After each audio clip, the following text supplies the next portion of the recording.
Okay, I'm out here working on my Mazda Miata. I've got a coil pack that's going bad, so I'm replacing that. You can hear my dog crying in the background because it wants to be outside.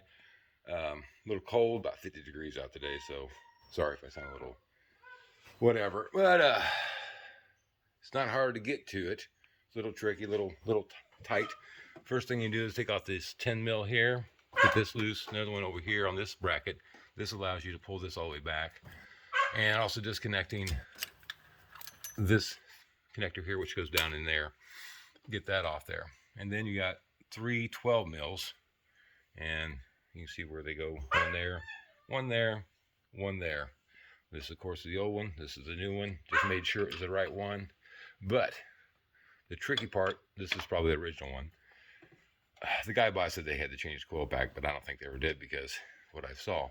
But to get to these connectors, this is by far the hardest part of this job.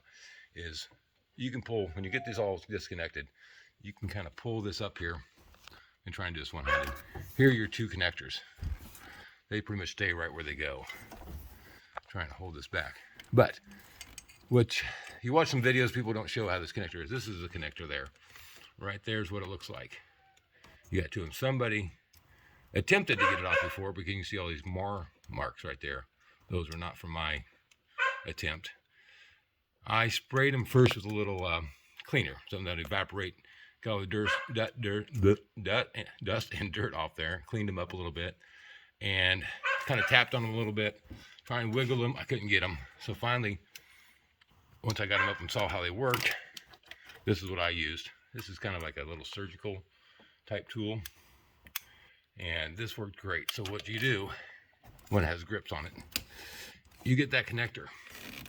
Once you get it up here, you can squeeze, sorry, it's hard to see that, squeeze this part down here, and that raises that up.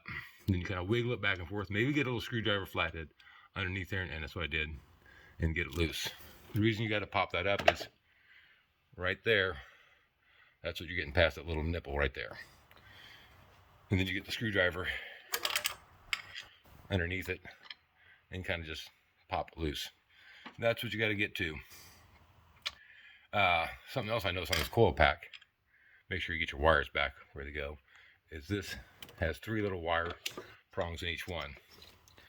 1 2 3, you can kind of see them there.